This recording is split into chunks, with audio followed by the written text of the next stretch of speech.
শিক্ষা প্রতিষ্ঠান কবে খুলবে সিদ্ধান্ত আগামীকাল।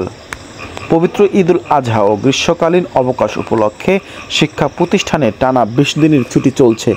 তবে বিগত সময় শৈত্যপ্রবাহ ও তাপপ্রবাহের কারণে বেশ কিছুদিন শিক্ষা প্রতিষ্ঠান বন্ধ রাখায় যে শিক্ষণ ঘাটতি দেখা দিয়েছে তা পূরণে এই ছুটি কমিয়ে এনে এক সপ্তাহ আগেই খুলে দেওয়া হতে পারে সব স্কুল, কলেজ ও মাদ্রাসা।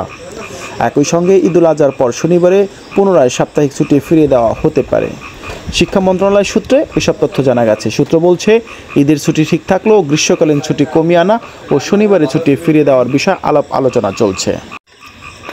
এসব বিষয়ে সিদ্ধান্ত নিতে আগামীকাল মন্ত্রণালয়ে একটি সভা হবে, সেখানেই চূড়ান্ত সিদ্ধান্ত নেওয়া হবে।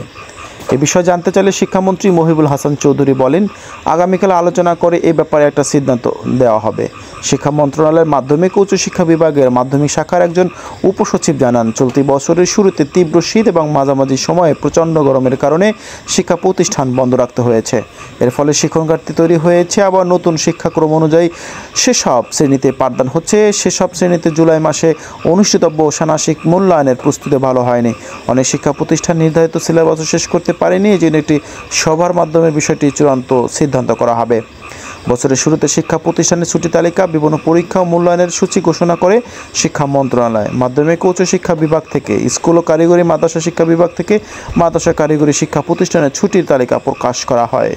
অন্যদিকে প্রাথমিক গণশিক্ষা মন্ত্রণালয় থেকে দেশের প্রাথমিক বিদ্যালয়গুলোতে ছুটির তালিকা, বিভিন্ন পরীক্ষা মূল্যায়নের সূচি জানানো হয়। এটি শিক্ষা পঞ্জি নামে পরিচিত।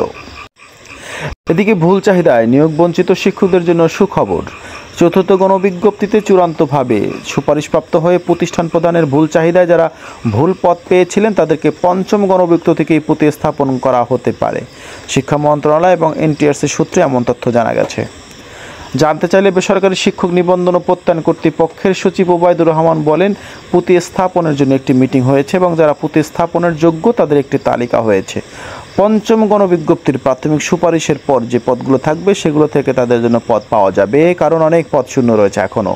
এর আগে চতুর্থ নিয়োগ চক্রে চূড়ান্তভাবে সুপারিশপ্রাপ্ত হয়েও ভুল চাহিদার কারণে নিয়োগ বঞ্চিতরা অন্য প্রতিষ্ঠানে নিয়োগের দাবিতে কর্মসূচি পালন করেন। শিক্ষা মন্ত্রণালয় এনটিআরসিকে স্মারকলিপি দেন।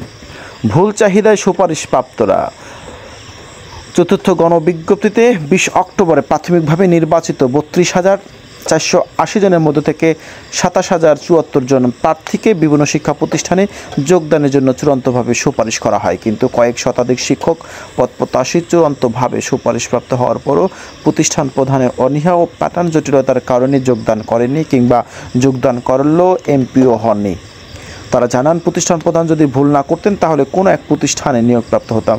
চূড়ান্ত সুপারিশ পেয়েও প্রতিষ্ঠান প্রদানের ভুলের কারণে আমরা আজ পরিবার, সমাজের কাছে, এমনকি বিভিন্ন আত্মীয় স্বজনের কাছে অপমানিত ও লজ্জিত হচ্ছি।